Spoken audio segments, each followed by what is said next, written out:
మన ప్రభువును రక్షకుడైన యేసుక్రీస్తు వారి పరిశుద్ధమైన నామమునికి మహిమ ఘనత ప్రభావములు కలుగునుగాక. నాకిటి సమయాన్ని అనుగ్రహించిన దేవాతి దేవునికి వందనాలు. అలాగే మీ మధ్యకు నన్ను ప్రేమతో ఆహ్వానించిన ఆత్మీయంతో ప్రేమించే దేవుని సేవకులు సుధాకర్ అన్నకి, వారి కుటుంబానికి నా హృదయపూర్వకమైన వందనాలు. అలాగే నాకంటే ముందు చాలా చక్కగా కంఠత వాక్యాలు చెప్పిన పిల్లలకు, యాక్షన్ సాంగ్స్ చేసిన పిల్లలకు, అలాగే చాలా అర్థవంతమైన స్కిట్ వేసిన యవనస్తులకు కూడా నా యొక్క అభినందనలు, వందనాలు తెలియజేస్తూ ఉన్నాను. కుర్చీల్లో ఉన్న నా ఎడం వైపున్న కుడి వైపునున్న ప్రతి ఒక్కరికి నా హృదయపూర్వకమైన వందనాలండి. అందరూ బాగున్నారా? మరంత కోపంగా కూర్చున్నారే? మంచిది. బైబిల్ గ్రంథంలో నుంచి ఒక వాక్య భాగాన్ని చదువుకుని నేను విస్తరించి ఎక్కువసేపు మాట్లాడను. కొద్దిసేపు మాత్రమే నేను కొన్ని తలంపులు మీతో పంచుకోవడానికి ప్రయత్నం చేస్తాను. మనందరికీ తెలిసిన వాక్య భాగమే మత్తయి సువార్త 2వ అధ్యాయం. మత్తయి సువార్త 2వ అధ్యాయం 10వ వచనము, 11వ వచనము, 12వ వచనాన్ని నేను చదువుతున్నాను. వారు ఆ నక్షత్రమును చూచి అత్యానంద భరితులై ఇంటిలోనికి వచ్చి తల్లి అయిన మరియను ఆ శిశువును చూచి సాగిలపడి ఆయనను పూజించి తమ పెట్టెలు విప్పి బంగారమును, సాంబ్రాణిని, బోలమును కానుకలుగా ఆయనకు సమర్పించిరి.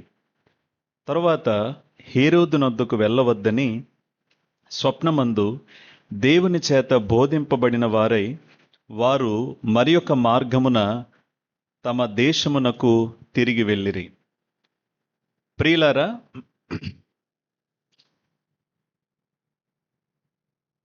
ఈ డిసెంబర్ నెలలో ప్రపంచవ్యాప్తంగా క్రిస్మస్ అనే పేరుతో క్రీస్తును ఆరాధించే కూడికలు కేవలం మన దేశంలో మాత్రమే కాదు, ప్రపంచమంతటా జరుగుతూ ఉంటాయి. ఈ ప్రపంచంలో ఎంతోమంది ఇప్పటి వరకు పుట్టినవారు ఉండి ఉండొచ్చేమో, కానీ యేసుక్రీస్తు యొక్క పుట్టుక యొక్క విశిష్టత అది చాలా గొప్పది, చాలా అద్భుతమైంది. ప్రస్తుతం భూమి మీద 830 కంటే ఎక్కువ కోట్ల మంది ప్రజలున్నారు. మనకంటే ముందు పుట్టి చనిపోయిన వారు చాలామంది ఉండి ఉంటారు. కానీ యేసుక్రీస్తు యొక్క పుట్టుక వీరందరి పుట్టుకల కంటే చాలా విశిష్టమైనది, చాలా ప్రత్యేకమైనది. ఆయన పుట్టుక ఎంత అద్భుతమైనది అనంటే అది కాలాన్ని రెండుగా విభజించింది. మనం ఇప్పుడు ఏ సంవత్సరంలో ఉన్నాం చెప్పండి? 2025. అసలు 2025 అని మనం చెప్తున్నాము అనంటే మనకి తెలిసైనా తెలియకైనా ఒకదాన్ని మనం ఒప్పుకుంటున్నాం. ఏంటంటే యేసుక్రీస్తు ఈ లోకానికి వచ్చినప్పటి నుంచే అది మరల క్రీస్తు శకం అనేది ప్రారంభమయ్యింది. క్రీస్తు శకం 1, 2, 3, 4 అలా సంఖ్య ఇప్పుడు ఏ సంవత్సరం వరకు వచ్చింది? 2025 అనే సంవత్సరం వరకు వచ్చింది. అంటే యేసుక్రీస్తుని నమ్మినా నమ్మకపోయినా, యేసుక్రీస్తు ఈ లోకమునకు జన్మించాడనేది విశ్వసించినా విశ్వసించకపోయినా, మనకు తెలిసైనా మనకు తెలియకైనా మనం ఒప్పుకునేది ఏంటంటే యేసుక్రీస్తు ఈ లోకానికి వచ్చాడనే సత్యాన్ని. ఎందుకంటే ఆయన జన్మ ఈ మానవాళిని ఎంత ప్రభావితం చేసిందో చరిత్ర చెప్తుంది. ఆయన జన్మ ఎంత అద్భుతమైనదో కూడా చరిత్ర వాస్తవాలు కూడా చెప్తూ ఉన్నాయి. ఇప్పటి వరకు పుట్టిన వారు అందరూ ఒకలా పుడితే యేసుక్రీస్తు పుట్టుక మాత్రమే చాలా ప్రత్యేకమైందని మనం చూడవచ్చు. చాలామందివి మనం పుట్టిన తర్వాత మన పేరేంటో, మనం ఎవరికి పుట్టామో, మనం ఎక్కడ పుట్టామో, మన తల్లిదండ్రులు ఎవరో, తర్వాత మన జీవితం ఎలా ఉందో ఇదంతా పుట్టిన తర్వాత చరిత్ర అయ్యింది. కానీ యేసుక్రీస్తు పుట్టక ముందే ఆయన చారిత్రాత్మకమైన దేవుడని, ఆయన ఎక్కడ పుడతారో ఎవరికి పుడతారో, ఏ స్థలంలో పుడతారో, ఆయన జీవితం ఎలా ఉంటుందో, ఆయన కార్యాలు ఎలా ఉంటాయో, అలాగే ఆయన ఎలా మరణించబోతున్నాడో, ఎందుకు మరణించబోతున్నారో, ఆయన తిరిగి లేచిన తర్వాత ఆయన రాజ్యం ఎలా ఉండబోతుందో యేసుక్రీస్తు పుట్టక కొన్ని వందల వేల సంవత్సరాల ముందే చెప్పబడింది. అందుకు ఆయన పుట్టుకను ప్రవచనాత్మకమైన పుట్టుక అంటారు. కాబట్టి ప్రపంచంలో ఉన్న వారందరూ వేరు, యేసుక్రీస్తు ఒక్కడు వేరు. He is the one and only. ఎందుకు అనంటే ఆయన ఈ లోకానికి వచ్చిన విధానం చాలా ప్రత్యేకమైంది. ఆయన ఈ లోకంలో ఉద్భవించిన విధానం చాలా ప్రత్యేకమైనది. ఆయన ఈ లోకంలో జీవించిన జీవిత విధానం చాలా ప్రత్యేకమైనది. ఆయన ఈ లోకంలో పొందిన మరణము చాలా ప్రత్యేకమైనది. అలాగే ఆయన ఈ లోకంలో మరణించి తిరిగి లేచిన విధానం కూడా చాలా ప్రత్యేకమైంది. మనందరికీ 2 రోజులే ఉంటాయి, మన పుట్టినరోజు, మనం మరణించే రోజు. అవునా కాదా? మనకు పుట్టినరోజులు ఉన్నాయా లేదా? అలా చూస్తున్నారేటండి? ఉన్నాయి కదా. మన పుట్టినరోజు ఏంటో మనకు తెలుసు, మనం మరణించే రోజు మనకు తెలుసా? తెలీదు. కానీ మనందరికీ పుట్టినరోజు ఉంది, అలాగే మరణించే రోజు ఉంది. కానీ ప్రపంచ చరిత్రలో 3వ రోజు యేసుక్రీస్తు ఒక్కనికి మాత్రమే ఉంది. అందుకు ఆయన ప్రత్యేకమైన వాడు. అయితే ఆయన జన్మించినప్పుడు ప్రియులారా, జ్ఞానులున్నారు. జ్ఞానుల యొద్దకు వారు ఆకాశములో ఒక ప్రత్యేకమైన వెలుగును, నక్షత్రమును చూచి ఆ నక్షత్రము ద్వారా యేసుక్రీస్తు దగ్గరికి నడిపించబడ్డారు. అలాగే గొల్లలు ఉన్నారు. వారి యొద్దకు దేవదూత వెళ్ళి వారికి సువార్తను, వారు రక్షకుడు పుట్టాడనే వార్తను వారికి తెలియచేయగా వారు యేసుక్రీస్తు యొద్దకు వెళ్ళారు. అయితే ఈరోజు మనం చదువుకున్న వాక్య భాగం, జ్ఞానులు ఆ నక్షత్రాన్ని చూచి అత్యానంద భరితులయ్యారు. ఆ ఇంటిలోనికి వచ్చి యేసుక్రీస్తును చూచి ఆయనను ఆరాధించారనే వాక్య భాగం చదువుకున్నాం. ఎవరండి ఈ జ్ఞానులు అంటే, తూర్పు దేశపు జ్ఞానులు అని బైబిల్ పండితులు చెబుతూ ఉన్నారు. బైబిల్ గ్రంథంలో ఉంది. వారు చాలా దూరం నుంచి వచ్చారని, అలాగే వారు 3 మాత్రమే కాక మరికొంతమంది సమూహంగా వచ్చి ఉంటారని కూడా బైబిల్ పండితులు చెబుతూ ఉన్నారు. వారు యాకోబులో నక్షత్రము ఉదయించునని సంఖ్యాకాండములో 24:17 వాక్య భాగమును బట్టి వారు దేవుని ప్రత్యక్షత పొంది వారు రక్షకుణ్ణి చూడడానికి వచ్చి ఉండొచ్చని బైబిల్ పండితులు అభిప్రాయపడుతూ ఉంటారు. సరే, వీరు వాస్తవంగా యేసుక్రీస్తున్న చోటికి రావాలి. కానీ యెరూషలేములో వారు హేరోదు నద్దకు వెళ్ళిపోయారు. యూదుల రాజుగా పుట్టినవాడు ఎక్కడున్నాడు అని అక్కడికి వెళ్ళారు. కానీ వారికి అర్థమైంది మనం దారి తప్పామని. తర్వాత వారు బయటకు వచ్చిన తర్వాత ఆ నక్షత్రాన్ని చూచి వారు యేసు ప్రభు దగ్గరికి వచ్చారు అనేది మనకు తెలుసు. అయితే వచ్చిన తర్వాత ఏం జరిగిందో ఇప్పుడు మనం చదువుకున్నాం. రండి మళ్ళీ చదువుదాం. వారు ఆ నక్షత్రాన్ని చూచి అత్యానంద భరితులై ఇంటిలోనికి వచ్చి తల్లి అయిన మరియను ఆ శిశువును చూచి సాగిలపడి ఆయనను పూజించి తమ పెట్టెలు విప్పి బంగారమును సాంబ్రాణిని బోలమును కానుకలుగా ఆయనకు సమర్పించిరి. ఒకసారి అందరూ వినండి. వచ్చిందెవరు? తూర్పు దేశపు జ్ఞానులు. వారింటిలోనికి రాగానే ఎవరున్నారు? తల్లి అయిన మరియను చూశారు. అలాగే బాలుడుగా ఉన్న యేసును చూచారు. అయితే యేసు ప్రభువును చూచిన తర్వాత వారు యేసును చూచారు, చాలా సంతోషించారు. అయితే ఆయనను చూచి ఆయన ఎదుట సాగిలపడి ఆయనను పూజించి ప్రియులారా ఆయనకు కానుకలు సమర్పించారు అనేది మనం చూసాం. ఒకసారి అందరూ వినండి. వచ్చిందేమో తూర్పు దేశపు జ్ఞానులు. వారు మనలాంటి జ్ఞానం కంటే ఎక్కువ జ్ఞానం కలిగిన వారు. వారు పెద్దవారు, జ్ఞానవంతులు, దూరం నుండి వచ్చారు. కానీ వారు ఎవరిని ఆరాధిస్తున్నారు, ఎవరిని పూజిస్తున్నారు అని అంటే ప్రియులార బాలుడైన యేసును ఆరాధిస్తున్నారు. వాస్తవంగా చిన్నవాళ్ళు పెద్దవాళ్ళకి వందనాలు చెప్తారా? పెద్దవాళ్ళు చిన్నవాళ్ళకి చెప్తారా? చెప్పండి. చిన్నవారు పెద్దవాలి. కానీ ఇక్కడ చూడండి, వారేమో జ్ఞానులు, చాలా వయసు మీద పడిన వారు, చాలా తెలివైన వారు, చాలా విషయాలు ఎరిగిన వారు, అంత పెద్దవారు, అంత జ్ఞానులు బాలుడుగా ఉన్న యేసును ఆరాధించడం ఏంటి? అంటే వాళ్ళకు ఒక ప్రత్యక్షత వచ్చింది. దేవుడు వాళ్ళకు ఒక ప్రత్యక్షత ఇచ్చాడు. ఏంటంటే వాళ్ళ కళ్ళ ఎదుటగా ఉన్నది బాలుడే గాని ఆయన అందరిలాంటి సామాన్య బాలుడు కాదు. ఆయన దేవాతి దేవుడే బాలునిగా ఈ లోకానికి ఉద్భవించారు అనే సత్యం వారికి అర్థమయ్యింది. కాబట్టే వారు ఆయనను చూచారు, ఆయన ఎదుట సాగిలపడ్డారు, ఆయనను పూజించారు, ఆయనకి కానుకలు సమర్పించారు. సరే, వారిచ్చిన కానుకలేంటో కూడా మనం చూసాం. ఏమేమి ఇచ్చారు చెప్పండి?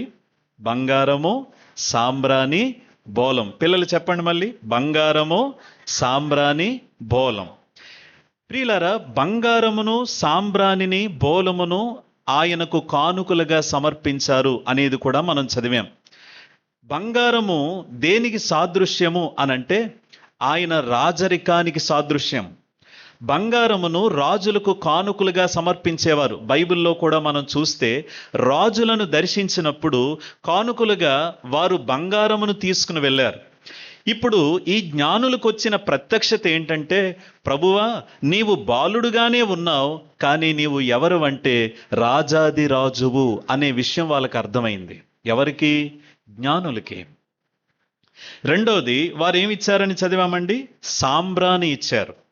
ఈ సాంబ్రాణి అనేది యేసుక్రీస్తు యొక్క యాజకత్వానికి సూచన అని, అలాగే ఆయన దైవత్వానికి సూచన అని కూడా ప్రియులారా బైబిల్ పండితులు అభిప్రాయపడతారు. యాజకత్వము అనంటే జాగ్రత్తగా వినండి, మానవునికి దేవునికి ఆయన మధ్యవర్తిత్వం చేయబోతున్నాడనే సంగతి. జాగ్రత్తగా ఈ మాటలు ఆలకిద్దాం. మాది మార్టేరు, మాది పశ్చిమ గోదావరి జిల్లా. ఇది విజయవాడ పరిసర ప్రాంతం, ఎర్రంబాలెం ప్రాంతం. ఉదాహరణకి ఇలా అనుకుందాం, నేను తెలియక ఇక్కడికి వచ్చాను, తెలియకుండగా నేను వచ్చిన కారులో ఎవరినో గుద్దేశాను అనుకోండి, చిన్న తప్పిదం జరిగింది. ఇప్పుడు వారికి నాకు గొడవ జరుగుతుంది అనుకోండి. ఇప్పుడు మా ఇద్దరి మధ్య సమాధానం ఏర్పరచాలి అనంటే ఆయన తరపు మాట్లాడేవారు కావాలా, నా తరపు మాట్లాడేవారు కావాలా, ఇద్దరి తరపు మాట్లాడేవారు కావాలా? మీరే చెప్పండి. ఇద్దరు తరపు మాట్లాడేవారు కావాలి.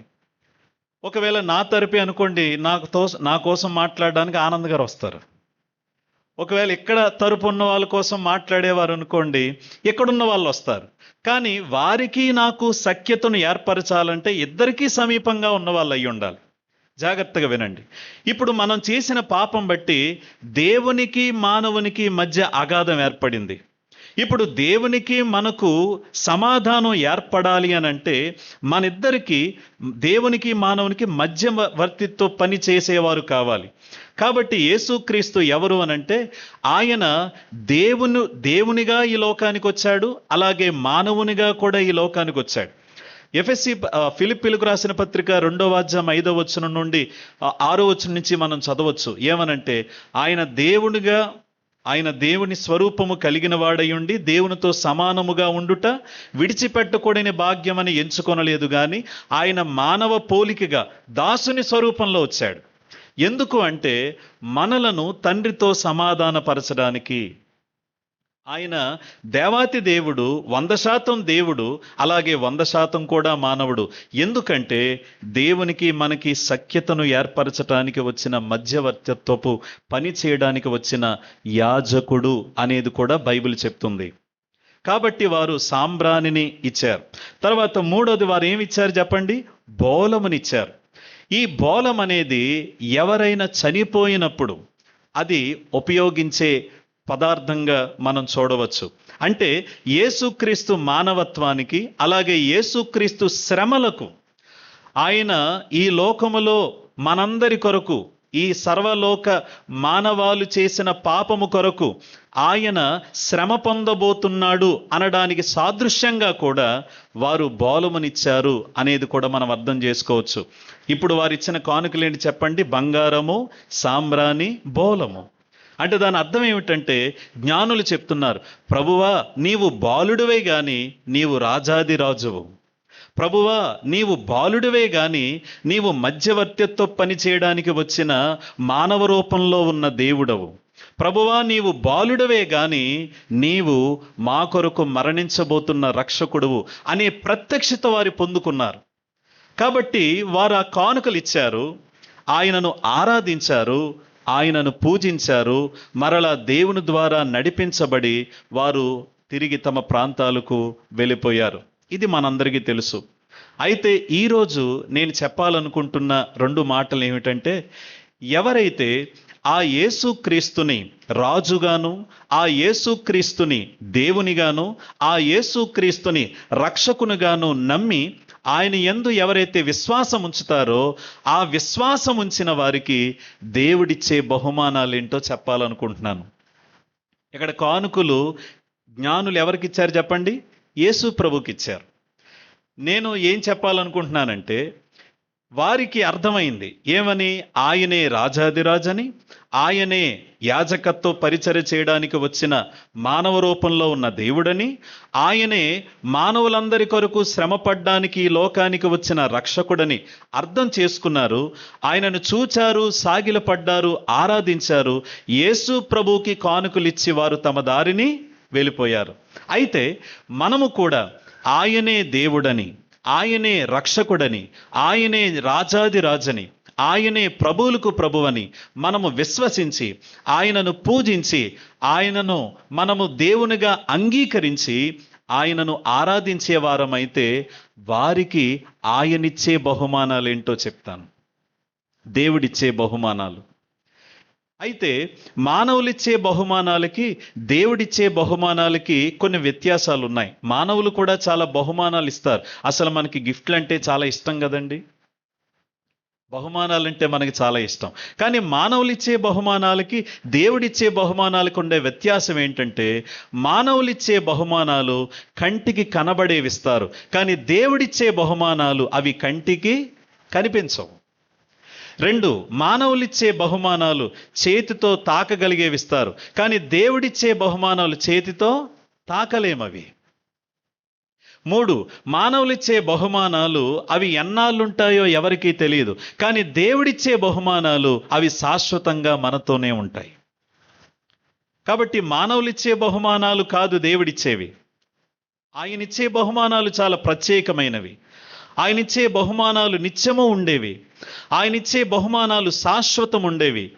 ఏమిటండి ఆ బహుమానాలు? చాలా ఉన్నాయి. బైబిల్ గ్రంథం మనం ధ్యానం చేస్తే ధ్యానం చేయడానికి ఎన్ని రోజులైనా మనం ధ్యానం చేయొచ్చు. కానీ నాకున్న సమయం బట్టి 3 విషయాలు మీకు త్వరగా చెప్పి నా ఈ వర్తమానాన్ని ముగిస్తాను. దయచేసి త్వరగా మనం బైబిల్లోంచి చూద్దాం రండి. బైబిల్ గ్రంథంలో ఎఫెసీయులకు రాసిన పత్రిక 1వ అధ్యాయం 7వ వచనం. ఎవరైతే యేసుక్రీస్తు దగ్గరికి వచ్చి ఆయన యందు విశ్వాసముంచి ఆయనే దేవుడని, ఆయనే రక్షకుడని, ఆయనే రాజాదిరాజని ఎవరైతే ఆయన యందు విశ్వాసం ఉంచుతారో వారికి ఆయన ఇచ్చే బహుమానాలు ఏంటి చూడండి. 1వ అధ్యాయం 7వ వచనం చదువుతున్నా. దేవుని కృపా మహదైశ్వర్యమును బట్టి ఆ ప్రియుని యందు ఆయన రక్తము వలన మనకి విమోచనము, అనగా మన అపరాధములకు క్షమాపణ కలిగి ఉన్నది. దేవుడి దగ్గరికి వస్తే, యేసుక్రీస్తునందు విశ్వాసం ఉంచితే దేవుడు వారికిచ్చే అత్యున్నతమైన బహుమానంలో మొదటిది ఏమిటంటే, మన పాపాలకు ఏమి దొరుకుతుంది? క్షమాపణ దొరుకుతుంది. గట్టిగా చెప్పండి, ఏం దొరుకుతుంది? మన పాపాలకు క్షమాపణ దొరుకుతుంది. ఇంతకు ముందే మనం స్కిట్లో చూసాం. ఏమిటంటే, మానవులమైన మనం పాపం చేసిన వాళ్ళం. బైబిల్ గ్రంథం ఏమని చెప్తుంది అనంటే, ప్రియులారా, రోమాపత్రిక 3:11లో నీతిమంతుడు లేడు, ఒక్కడునూ లేడు. తర్వాత రోమాపత్రిక 3:23లో ఏ భేదమునూ లేదు, అందరూ పాపం చేసి దేవుడు అనుగ్రహించే మహిమను పొందలేకపోతున్నారు. అందరం పాపం చేసిన వాళ్ళమే. ఇది మనం ఒప్పుకోవలసిన సత్యం. ఉదాహరణగా మీకు చెప్పాలి అని అంటే, అందరూ వినండి. అసలు చిన్నపిల్లలుగా ఉన్నప్పుడు వారికి అబద్ధాలు ఎవరైనా నేర్పిస్తారా? వాళ్ళంతటా వాళ్ళే అబద్ధాలు మాట్లాడతారా? మీరే చెప్పండి. వాళ్ళంతటా వాళ్ళే మాట్లాడతారు. ఎవరు నేర్పించారు అబద్ధాలు? ఎవరు నేర్పించారు మోసం చేయడాలు? ఎవరు నేర్పించారు తిట్టుకోవడాలు? ఎవరు నేర్పించారు కొట్టుకోవడాలు? ఇవన్నీ ఎవరు నేర్పించక్కర్లా. మనము పాపములో పుట్టిన వారం, పాపములో పెరిగిన వారం, పాప నైజంతో బ్రతికే వాళ్ళం. మనకి పాపం చేయడం ఎవరు నేర్పించక్కర్లా, మనలోనే పాపం ఉంది. అదే బైబిల్ చెప్తుంది, ఏ భేదమునూ లేదు, అందరూ పాపం చేసిన వారే. అలాగే మన స్కిట్లో మరొక మాట కూడా చూసాం. ఏంటంటే కొంతమంది ఇలా చెప్తారు, నేనే పాపం చేయలేదండి అని అంటే, అయితే అసలు మన తలంపుల్లో మన ఊహల్లో ఉండే ఆలోచనలు గనక ఒక ప్రొజెక్టర్ స్క్రీన్లో గనక వచ్చిందనుకోండి, ఇక్కడ ఎంతమంది ఉంటాం చెప్పండి? ఎవరైనా ఉండగలమా? ఉండలేం. So we have to accept, దేవుని ఎదుట మనందరం పాపం చేసిన వాళ్ళమే, దేవుని ఎదుట మనమందరం అవినీతిమంతులమే, దేవుని ఎదుట పాపము చేసి దేవుడు అనుగ్రహించే మహిమను పొందలేని పరిస్థితిలో ఉన్నవారమే. ఇటువంటి పాపములతోనే మనం బ్రతికితే బైబిల్ చెప్తుంది, పాపం వలన వచ్చే జీతము మరణం. కాబట్టి మన పాపాలకు క్షమాపణ కావాలి, మన పాపముల నుండి విడిపించే రక్షకుడు మనకు కావాలి, మన పాపముల నుండి మనలను విడిపించి మనకి పరిశుద్ధతనిచ్చేవారొకరు కావాలి. ఆయనే ప్రభువైన యేసుక్రీస్తు. అందుకే ఆయన ఈ లోకంలో ఉద్భవించినప్పుడు దేవదూతలు గొర్రెల కాపరుల దగ్గరికి వచ్చి లూకాసు వార్త 2వ అధ్యాయంలో వారు ప్రకటించిన సువర్తమానం మనందరికీ బాగా తెలుసు. లూకాసు వార్త 2వ అధ్యాయంలో ఆ మాట మనం చదువుకోవచ్చు. 2 ప్రియులారా 11వ వచనం, దావీదు పట్టణమందు నేడు రక్షకుడు మీ కొరకు పుట్టి ఉన్నాడు, ఈయన ప్రభువైన క్రీస్తు. చెప్పండి, పుట్టింది ఎవరు? రక్షకుడు. మన పాపముల నుండి, మన శాపము నుండి, మన అపరాధముల నుండి రక్షించే ఏకైక రక్షకుడు. ఎవరైతే ఆ రక్షకుడైన యేసుక్రీస్తు దగ్గరికి వస్తారో వారికి పాపముల నుండి క్షమాపణ అనే బహుమానం ఇస్తాడు. ఎవ్వరూ ఇవ్వలేనిది, ఆయన మాత్రమే ఇవ్వగలిగేది, ఆయన మాత్రమే ఇవ్వగలిగేది. అందుకే ఈ లోకానికి ఆయన రక్షకుడిగా ఉద్భవించాడు. యేసుక్రీస్తు ఈ భూమి మీద ఉండగా ఆయన లూకాసు వార్త 19వ అధ్యాయం 10వ వచనంలో కూడా ఈ మాట చెప్పాడు, నశించిన దానిని వెదకి రక్షించడానికి నేను ఈ లోకానికి వచ్చాను. తిమోతి మొదటి పత్రిక 1:15లో పౌలు భక్తుడు అంటాడు, పాపులను రక్షించుటకు క్రీస్తు యేసు లోకమునకు వచ్చెను. ఆయనే మన పాపముల నుండి రక్షించటానికి ఈ లోకంలో ఉద్భవించిన రక్షకుడు. ఎవరైతే ఆయన యందు విశ్వాసం ఉంచుతారో, ఎవరైతే ఆయనను తమ దేవునిగా అంగీకరిస్తారో ఆయన వారందరికీ తన క్షమాపణను ఉచితంగా ఇచ్చే దేవుడు, ఉచితంగా ఇచ్చే దేవుడు. ఈ లోకంలో చాలామంది గొప్పవాళ్ళు ఉండొచ్చు, ఈ లోకంలో చాలామంది ధనవంతులు ఉండొచ్చు, ఈ లోకంలో చాలామంది పేరు ప్రఖ్యాతులు కలిగిన వారు ఉండొచ్చు, కానీ ఈ లోకంలో రక్షకుడు ఎవరూ లేరు. యేసుక్రీస్తు మాత్రమే రక్షకుడు. ఆయనే మన పాపముల నుండి, మన శాపము నుండి, మన అపరాధముల నుండి రక్షించే రక్షకునిగా ఈ లోకంలో ఉద్భవించాడు. అందుకే ఒక దైవజనుడు ఈ మాట, ఈ కవిత రాశాడు. నేను చదువుతున్నాను, జాగ్రత్తగా వినండి. ఒక దైవజనుడు రాసిన మాటలు నేను చదువుతున్నాను. ఏంటంటే, ఈ ప్రపంచం అందగాళ్లను చూచింది, ఆటగాళ్లను చూచింది, కానీ రక్షకుణ్ణి చూడలేదు. ఈ ప్రపంచం నాయకులను చూచింది, గాయకులను చూచింది, కానీ రక్షకుణ్ణి చూడలేదు. ఈ ప్రపంచం నియంతలను చూడగలిగింది, నిజాయితీ పరులను చూడగలిగింది, కానీ రక్షకుణ్ణి చూడలేదు. ఈ ప్రపంచం ధనవంతుల్ని చూసింది, దరిద్రులను చూసింది, దానపరులను చూసింది, స్వార్థపరులను చూసింది, కానీ రక్షకుణ్ణి చూడలేదు.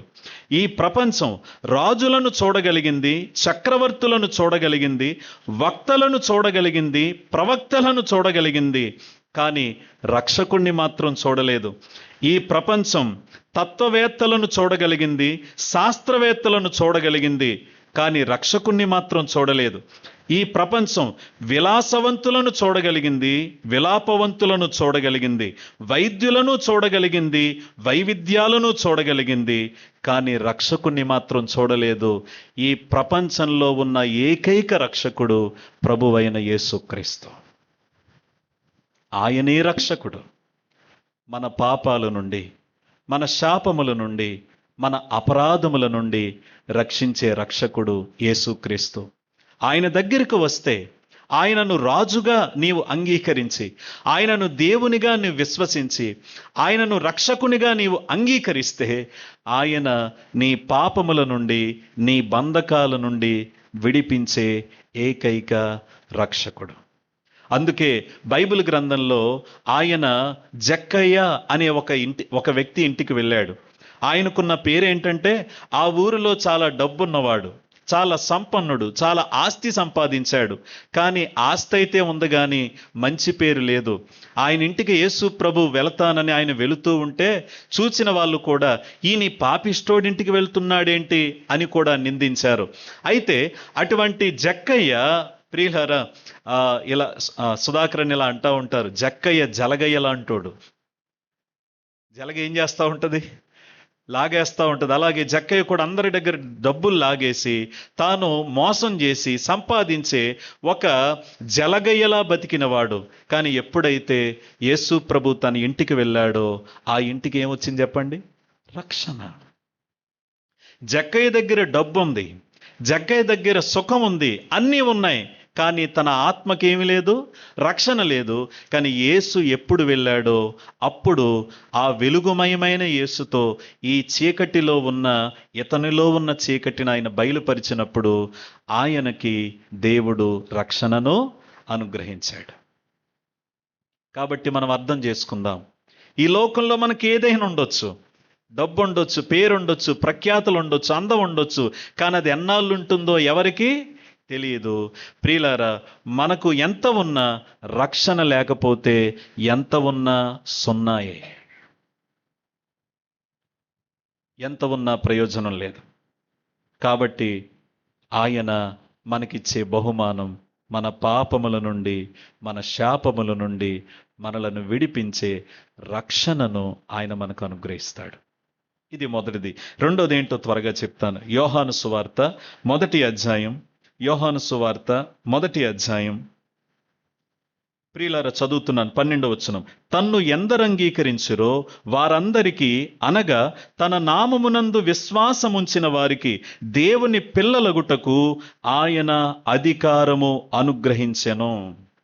ఎవరైతే యేసుక్రీస్తు దగ్గరికి వచ్చి ఆయనను తమ హృదయపు రాజుగా అంగీకరిస్తారో, ఎవరు ఆయనను దేవునిగా అంగీకరిస్తారో, ఎవరైతే ఆయనను రక్షకునిగా అంగీకరిస్తారో వారికిచ్చే రెండో బహుమానం ఏంటంటే, ప్రియులారా, దేవుడే మనకు తండ్రి అయిపోయే బహుమానం. ఆయనే మనకు తండ్రి, దేవుడే మనకు తండ్రి. బైబిల్ గ్రంథంలో యేసుక్రీస్తు శిష్యులకు ప్రార్థన నేర్పించేటప్పుడు ఈ విధంగా నేర్పించారు. మనందరికీ తెలుసు. ఆయన ఇలా చెప్పాడు, కాబట్టి మీరు ఇలాగూ ప్రార్థన చెయ్యండి. ఏమని? పరలోకమందున్న ఓ దేవుడా అన, ఏమని చేయమన్నాడు ఆయన? పరలోకమందున్న మా తండ్రి. అంటే అర్థం ఏమిటి? ఎవరైతే యేసుక్రీస్తునందు విశ్వాసం ఉంచుతారో వారు దేవునికి పిల్లలైపోతారు. వారు దేవునికి పిల్లలైపోతారు, దేవుడు వారికి తండ్రి అయిపోతాడు. ఇది ఎంత అద్భుతమైన మాట అండి! ఇది ఎంత అద్భుతమైన ఆశ్చర్యకరమైన మాట అండి! ఇది మనకు అర్థమైతే మన జీవితాలు ఎంత ధన్యమవుతాయండి. దేవుడు ఎంత గొప్ప దేవుడు అంటే, ఆయన మనలను పట్టించుకునే దేవుడు మాత్రమే కాదు, ఆయన మనలను పోషించే తండ్రి, మనలను చూచే తండ్రి, మనలను నడిపించే తండ్రి, మనలను కాపాడే తండ్రి. చాలామంది అనుకుంటారు, మనందరికీ తెలుసు, మనందరికీ జీవితంలో ఈ అనుభవాలు ఉంటాయి.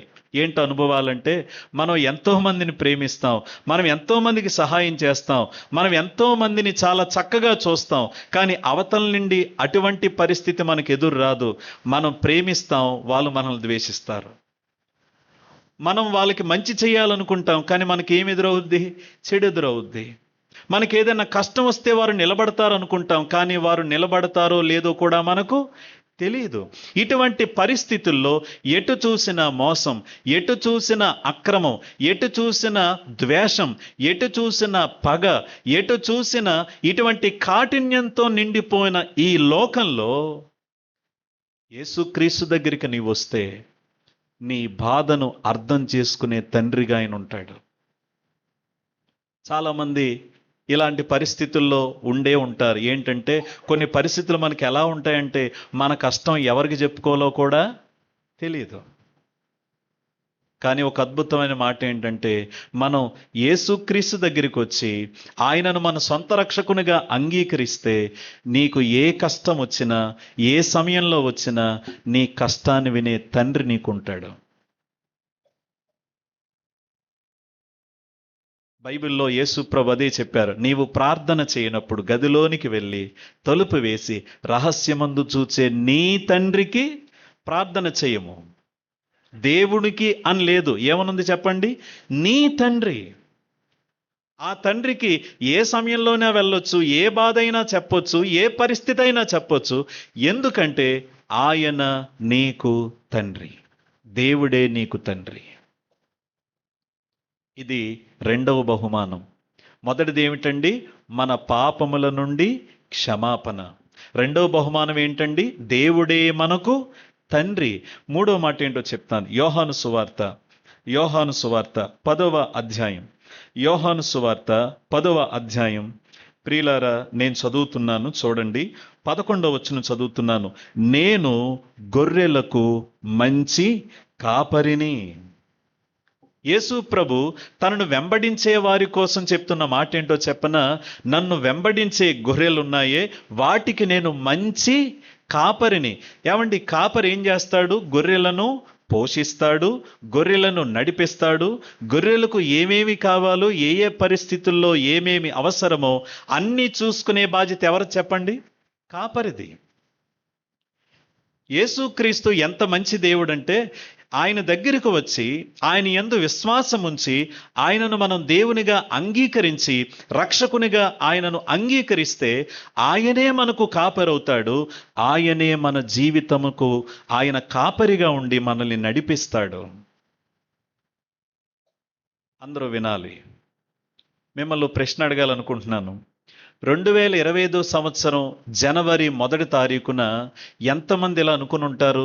ఏమనంటే, గత సంవత్సరం నాకు బోల్డని కష్టాలు వచ్చాయి, కనీసం ఈ 2025లోనైనా కష్టాలు లేకుండా బతకాలి అని అనుకుని ఉండుంటారుగా మీరు.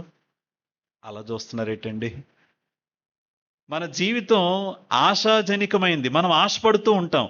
కానీ కష్టాలు లేకుండా ఈ సంవత్సరం గడిచిందా మనకి? చెప్పండి. గడవల. జనవరి నుంచి ఇప్పుడు డిసెంబర్ దాకా వచ్చాం. ఎన్ని కష్టాలు వచ్చినాయో జీవితంలో. మళ్ళీ ఇప్పుడు డిసెంబర్ 31 వస్తుంది. మళ్ళీ డిసెంబర్ 31 ఏమనుకుంటాం? ఈ సంవత్సరం అన్ని బోలు కష్టాలు వచ్చినాయి, మళ్ళీ కొత్త సంవత్సరంలోకి వెళ్ళబోతున్నాను, 2026లోనైనా నాకేం రాకూడదు. మనం ఎంత అనుకున్నా కష్టాలు వస్తాయి. ఎందుకు? మనం మనుషులం కదా. కష్టాలు మనకు కాకపోతే ఎవరికి వస్తాయి? బలహీనతలు వస్తాయి, నిందలు వస్తాయి, ఏదో ఒక పరిస్థితులు వస్తాయి. బైబిల్ గ్రంథంలో దేవుడు, మీరు నన్ను నమ్మండి, మీకే కష్టము లేకుండా చేస్తానని ఆయన ఎక్కడా చెప్పలేదు. ఎందుకంటే మనం మనుషులం గనక, శపించబడిన భూమి మీద నివసిస్తున్నాం గనక, ఎటు చూసినా పాపము నిండిపోయిన లోకంలో ఉన్నాము గనక మనకు జీవితంలో కష్టాలనే ఉంటాయి, ఇబ్బందులనే ఉంటాయి, బలహీనతలనే ఉంటాయి. కానీ దేవుడు చెప్పిన మాట ఏంటంటే, నేను మీకు కాపరిగా ఉంటాను అంటే అర్థం, ఆయన మనలను ఎన్నడూ విడిచిపెట్టడు. అంటే కష్టం ఉండొచ్చు, వేదన ఉండొచ్చు, బాధ ఉండొచ్చు. కొన్ని పరిస్థితులు మనకి ఎలా ఉంటాయంటే, అసలు ఈ పరిస్థితి నుంచి నేను బయటపడతానా, ఇక ఇదే నా నాశనమా అనే పరిస్థితులు మనకి రావచ్చు. కానీ యేసుక్రీస్తు నీ దేవుడైతే, ఆయన నీ రక్షకుడైతే, ఏ పరిస్థితుల్లోనైనా నిమ్మలంగా ఉండగలిగిన ధైర్యాన్ని ఆయన నీకు ఇవ్వగలడు. ఎందుకంటే ఆయన నిన్ను ఎన్నడూనూ విడువడు, ఎడబాయడు. ఆయన నీతో ఉంటాడు. బైబిల్ గ్రంథంలో అటువంటి వారు ఉన్నారండి.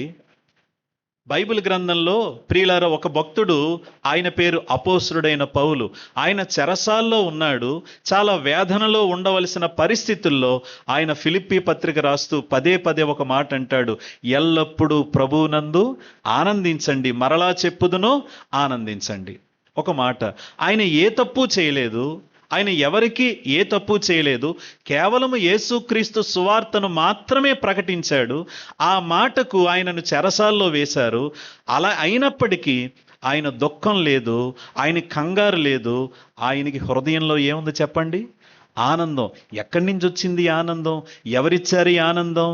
ఆయన నమ్మిన యేసు ప్రభువే. ఆ పౌలు చెరసాలలో ఉన్నాడు, కానీ దేవుని సన్నిధిని అనుభవించాడు. చెరసాల్లో ఉన్నాడు, కష్టాల్లో ఉన్నాడు, కానీ తన దేవుడు ఆయన్ని ఎప్పుడూ వదిలిపెట్టలేదు. ప్రియులారా, మనం నమ్మిన దేవుడు యేసుక్రీస్తు ఎవరంటే, తనను నమ్మిన వారిని ఎన్నడూ విడిచిపెట్టడు. ఆయన కష్టాల్లో మనతో ఉంటాడు, బాధల్లో మనతో ఉంటాడు. కొన్ని నిర్ణయాలు ఎలా తీసుకోవాలో తెలియదు, నిర్ణయాలు తీసుకుని ఆలోచన ఇస్తాడు.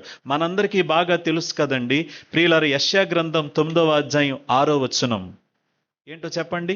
ఏలయనగా మనకు శిశువు పుట్టెను, మనకు కుమారుడు అనుగ్రహింపబడను, ఆయన భుజముల మీద రాజ్యభారం ఉండను. చెప్పండి గట్టిగా. ఆశ్చర్యకరుడు, ఆలోచనకర్త, బలవంతుడైన దేవుడు, నిత్యుడగు తండ్రి, సమాధానకర్తయగు అధిపతి. అంటే ఆయన ఎవరైతే నమ్ముతారో వారికి ఆలోచనకర్తగా ఉంటాడు, ఆలోచనకర్తగా ఉంటాడు, ఆశ్చర్యకరుడిగా ఉంటాడు. ఆయన మనకి సమాధానకర్తగా అధిపతిగా ఉంటాడు. ఆయన మనలను ఎన్నడూ విడిచిపెట్టాడు. అందుకే బైబిల్ గ్రంథం ఏమని చెప్తుంది అనంటే, ఆయన ఇమ్మానుయేలు అనగా, ఇమ్మానుయేలు అనే పేరుకి అర్థం ఏంటి? దేవుడు మనకు తోడు. ఎవరున్నా లేకపోయినా మనకు ఆయన తోడుంటాడండి. ఈ మనుషులు మనల్ని వదిలిపెట్టిన నా అనేవారే నిన్ను కాదన్న దేవుడు నిన్నెప్పుడు వదిలిపెట్టడు. ఎవరూ చూపని ప్రేమ ఆయన మాత్రమే మనపై చూపగలిగిన దేవుడు ఆయన. ఇది 3వ బహుమానం. ఏంటి 3వ బహుమానం అంటే, ఆయనే నీకు కాపరి, ఆయనే నిన్ను నడిపిస్తాడు, ఆయన నిన్ను నడిపిస్తాడు. బైబిల్లో మనందరికీ తెలిసిన ఒక కీర్తన ఉందండి, 23వ కీర్తన. చెప్పండి గట్టిగా. యెహోవా నా కాపరి, నాకు లేమి కలుగదు, పచ్చిక గల చోట్ల ఆయన నన్ను పరుండజేయుచున్నాడు, శాంతికరమైన జలముల యొద్ద నన్ను నడిపించుచున్నాడు, నా ప్రాణమును కాయన సేదదీర్చుచున్నాడని ఇవన్నీ చెప్పి 4వ వచనంలో ఉంటుంది, గాఢాంధకారపు లోయలో నేను సంచరించినను ఏ అపాయమునకు భయపడను. ఒకసారి అందరూ వినండి. కీర్తనాకారుడు అంటున్నాడు, దావీదు అంటున్నాడు, దేవుడే నాకు కాపరి కాబట్టి నాకు లేమి కలగదు.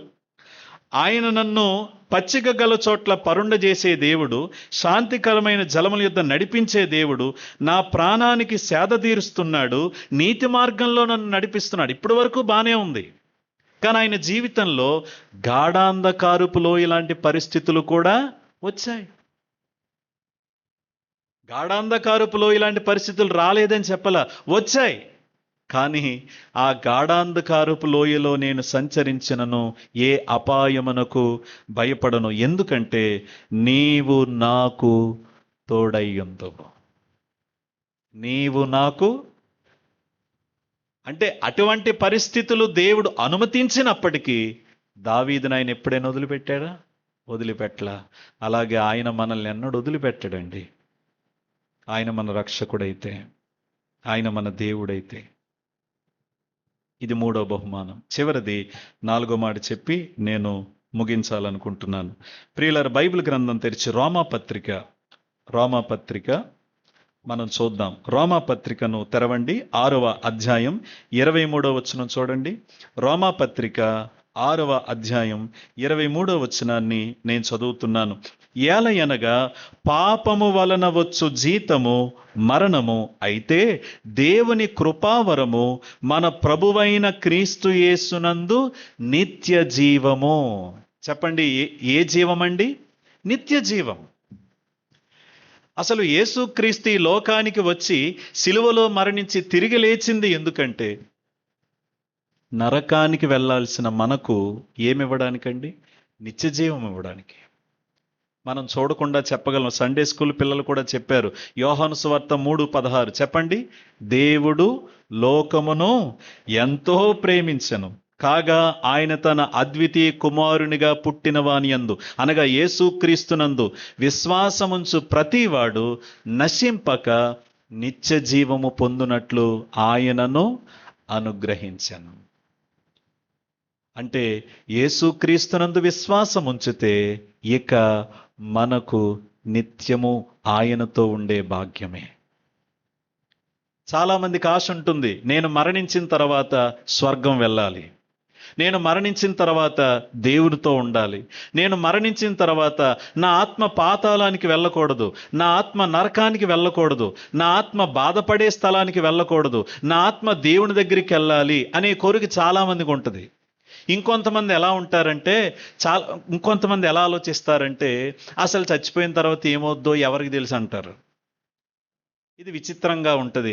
కారణం ఏంటంటే, అందరూ వినండి, మన జీవితం అనేది ఒక ప్రయాణం లాంటిది కదండి. మనం పుడతాము, మళ్ళీ మరణిస్తాం, ఒక ప్రయాణంలో ఉన్నాం. అయితే ప్రయాణంలో ఉండే మనకు ఒక గమ్యం అనేది ఉండాలి కదా. ఉదాహరణగా చెప్తున్నాను, నేను విజయవాడ నుంచి మాట్టేరు వెళ్ళే బస్సు ఎక్కాను అనుకోండి. ఒకవేళ నేను బస్సులో ప్రయాణం చేస్తుండగా ఎక్కడో గన్నవరంలో నాకు తెలిసిన వాళ్ళు ఎవరో బస్సు ఎక్కారనుకోండి, వెంటనే వాళ్ళతో మాట్లాడి ఎలా ఉన్నారండి, బాగున్నారా, ఇవన్నీ అడిగిన తర్వాత నేను అడిగే ప్రశ్న ఏంటి చెప్పండి వాళ్ళని, ఎక్కడికి వెళ్తున్నారు అని అంటాను. ఒకవేళ నేను ఎక్కడికి వెళ్తున్నారండి అని నేను అడిగినప్పుడు వాళ్ళు ఎక్కడికి వెళ్తున్నానో నాకేం తెలుసండి, నేను ఏదో కూర్చున్నానంతే అంటే మనం ఎలా చూస్తాం వాళ్ళని? అంటే ఎక్కడికి వెళ్తున్నావో నీకే తెలియకుండా ఎక్కడ కూర్చున్నావు? బస్సులో కూర్చున్నాం. ప్రియులారా, అలాగే మన మనకి దేవుడు ప్రాణాన్ని మాత్రమే ఇవ్వలేదు, శరీరాన్ని మాత్రమే ఇవ్వలేదు, ఆత్మను కూడా ఇచ్చాడుగా. మన శరీరానికి అంతం ఉంది కానీ ఆత్మకు అంతం లేదు. మట్టిలోంచి వచ్చాం, మట్టిలోకి వెళ్ళిపోతాం. కొంతమంది ఏమంటారంటే మనిషి కోతిలోంచి వచ్చాడు. మన తల్లి తండ్రి కోతి కాదండి, మనం మట్టిలోంచి వచ్చాం. మనల్ని ఎవరు కలగజేశారు? దేవుడు కలగజేశాడు. కాబట్టి మట్టిలోంచి వచ్చిన వాళ్ళం మళ్ళా మట్టిలోనే కలిసిపోతాం. కానీ మన ఆత్మ దాన్ని దయచేసిన దేవుని దగ్గరికి వెళుతుంది. అయితే ఆ ఆత్మ నిత్య జీవానికి వెళ్ళాలా, నిత్య నరకానికి వెళ్ళాలో అది నీ మీద ఆధారపడి ఉంది. యేసుక్రీస్తు ఆయన మనందరి పాపాలు ఆయన మీద వేసుకుని మనకి రక్షణ ఇవ్వడం కోసం ఆయన బాలునిగా ఈ లోకంలో ఉద్భవించి మన కొరకు సిలువలో మరణించి ఆయన 3వ దినాన తిరిగి లేవగా ఆయన జనన మరణ పునరుద్ధానముల యందు విశ్వాసం ఉంచితే నీకు నిత్య జీవాన్ని ప్రసాదించడానికి ఆయన ఇష్టపడే దేవుడు. అందుకే ఆయన చెప్పాడు, నేనే మార్గము, సత్యము, జీవము. నేను కూడా మార్గం అనలేదు, నేనే. ఏ కారణం, ఎందుకు నేనే అని ఎందుకు చెప్పాలంటే ఆయనే మన కోసం ఈ లోకంలో రక్షకుడుగా ఉద్భవించాడు గనక, ఆయనే మన కోసం సిలువలో మనందరి కోసం పాపాల కోసం ఆయన రక్తం చిందించాడు గనక, ఆయనే 3వ దినాన తిరిగి లేచాడు గనక, ఆయనే మనకి పరలోకం వెళ్ళడానికి ఒక మార్గాన్ని సిద్ధపరిచాడు గనక. కాబట్టి యేసుక్రీస్తునందు విశ్వాసం ఉంచితే ఆయన మనకు నిత్య జీవం ఇస్తాడు. అంటే దాని అర్థం మన శరీరం ఇది ఏదో ఒక రోజు మనం చనిపోవలసిన వాళ్ళమే కదండి. ఒకసారి అందరూ నన్ను చూడండి, మనం ఎంత ఆరోగ్యాన్ని కాపాడుకున్నా ఎన్నాళ్ళు బతికేస్తాం? ఎంత ఆరోగ్యాన్ని కాపాడుకున్నా ఏదో ఒక రోజు ఈ లోకాన్ని వదిలిపెట్టి వెళ్ళాల్సిందే. పైగా ఇప్పుడున్న రోజులను బట్టి ఎవరికి ఎప్పుడు ఏమవుతుందో తెలియదు. మనకి తెలియలేదా? మొన్న ప్రియులారా, వెళ్తున్న బస్సులకి, ఒక బస్సుకేమో నిప్పంటుకుని అనేక మంది చనిపోయారు. 5 నిమిషాల్లో కాలిపోయి చనిపోయారు. వాళ్ళు అనుకున్నారు ఇదే మా చివరి రోజని, అనుకోలేదు. అందులోంచి మనం బయటకు వచ్చేలేపే మరో బస్సు మీద లారీ పడిపోయి మరికొంతమంది హఠాత్తుగా చనిపోయారు. అంటే ఎప్పుడు మన ప్రాణానికి, ప్రియులారా, ఈ ప్రాణం ఈ భూమిని వదిలిపోతుందో ఎవరికీ తెలియదు. మీకు విచిత్రమైన సంగతి చెప్పనా? ఇక్కడ మీరు ఏదైనా చూడండి, ఈ టెంట్ను చూస్తారా, లైట్ని చూస్తారా, మౌత్ని చూస్తారా, మనం వాడే ఫోన్లు చూస్తారా, పెట్టుకునే వాచ్లు, ఏదైనా చూడండి, కొనేటప్పుడు ప్రతిదానికి వ్యారంటీ అనేది ఉంటుంది. వ్యారంటీ అంటే ఏంటి? దీన్నాళ్ళు పనిచేస్తుందని. కానీ విచిత్రం, మన ప్రాణాలకి వ్యారంటీ లేదు, గ్యారంటీ లేదు. ఎప్పుడు ఈ లోకాన్ని వదిలి వెళ్ళిపోతామో మనకి తెలియదు. కాబట్టి ఇంతకు ముందు కూడా జ్ఞాపకం చేశారు, దేవుడి జీవితాన్ని ఇచ్చినప్పుడే, దేవుడి ప్రాణం ఇచ్చినప్పుడే మనం ఎక్కడికి వెళ్ళాలో ఇప్పుడే నిర్ణయించుకోవాలి. ఆయన మనకు నిత్య జీవాన్ని అనే బహుమానాన్ని ఇవ్వడానికి ఆయన ఇష్టపడుతూ ఉన్నాడు. అసలు పరలోకంలో ఉన్న ఆ దేవాతి దేవుడు పరలోకమును విడిచి మరియమ్మ గర్భంలో ఆయన బాలుడిగా ఈ లోకంలో ఉద్భవించడానికి గల కారణం, పరలోకం నుంచి ఆ భూలోకానికి వచ్చింది ఎందుకోసం అంటే, భూలోకంలో ఉన్న మనల్ని పరలోకం తీసుకెళ్ళడానికే. ఇది మనకు అర్థమవుతుందా? ఇంకా మనం ప్రియులారా ఆయనను విశ్వసించకుండా ఎన్నాళ్ళు దిగులుతో ఉందాం, ఎన్నాళ్ళు ప్రశ్నతో ఉందాం. ఆయన ఇచ్చే నిత్య జీవాన్ని మనం పొందుకుందాం. అందుకే మా మందిరానికి వచ్చే తమ్ముడు మా మందిరంలో ఒకరు హఠాత్తుగా వారు మరణించినప్పుడు ఆమె ప్రభువుని నమ్మింది, యేసుక్రీస్తునందు విశ్వాసం ఉంచి ఆమె బాప్తీసం పొంది ఆమె ప్రభు దగ్గరికి వెళ్ళింది. అయితే ఆ సమయంలో ఆ తమ్ముడు ఈ మాట అన్నాడు. నాకు చాలా ఎంతో ఇష్టమైన మాట. ఏంటంటే, అన్నయ్య, అసలు క్రైస్తవుడు అనేవాడు ఎంత ధన్యుడు అన్నయ్య అన్నాడు. అవును తమ్ముడు, ఏంటి నీకు వచ్చిన ఆలోచన అంటే, తమ్ముడు అంటున్నాడు, అన్నయ్య, క్రైస్తవుడు ఎంత ధన్యుడంటే ఈ లోకంలో అతను ఉన్నప్పుడు తాను బతికినంత కాలం దేవుడు తనతో ఉంటాడు. తాను చనిపోయిన తర్వాత అతను ఇప్పుడు ఎవరితో ఉంటాడు? దేవునితో ఉంటాడు. అంటే భూలోకంలో ఉన్నప్పుడు ఆయన మనతో ఉంటాడు. ఆ, ఈ భూలోకాన్ని వదిలిన తర్వాత మనము ఆయనతో ఉంటాం. ఇంత గొప్ప జీవితం ఆయన మనకు అనుగ్రహించడానికి ఇష్టపడుతూ ఉండగా మనం ఇక వెనకడుగు వేయొద్దు. ఆయనకు మన జీవితాన్ని అప్పగించుకుందాం. మళ్ళీ చెప్తున్నాను, ఆయనే రాజాది రాజని, ఆయనే మనకు మధ్యవర్తిత్వపు పని చేయడానికి వచ్చిన యాజకుడిగా ఉన్న దైవ మానవుడని, దేవుడని, అలాగే ఆయన మన కొరకు శ్రమపడి ఈ లోకంలో మన కొరకు శ్రమలను అనుభవించి ప్రాణం పెట్టి తిరిగి లేచిన రక్షకుడని నీవు విశ్వసించి నీ జీవితాన్ని ఆయనకు అప్పగించుకుంటే, జ్ఞానులు ఏం చేశారండి? చూచారు, సాగిలపడ్డారు, ఆయనను పూజించారు, ఆయనకు కానుకలు సమర్పించారు. ఈరోజు మన జీవితమే ఆయనకు అప్పగించుకుంటే, రోమాపత్రిక 12వ అధ్యాయం 1-2 వచనాలు ఉంటుంది, మీ శరీరములను సజీవ యాగంగా ఆయనకు సమర్పించుకోండి. మనం ఇచ్చుకునే కానుకదే. వాళ్ళలాగా మనం బంగారం ఇవ్వలేకపోవచ్చు, గొప్పవి ఇవ్వలేకపోవచ్చు, కానీ మన హృదయం ఆయనకిస్తే చాలు. నీ జీవితాన్ని ఆయనకు అప్పగించుకుంటే ఆయనే నీకు బహుమానాలు ఇస్తాడు.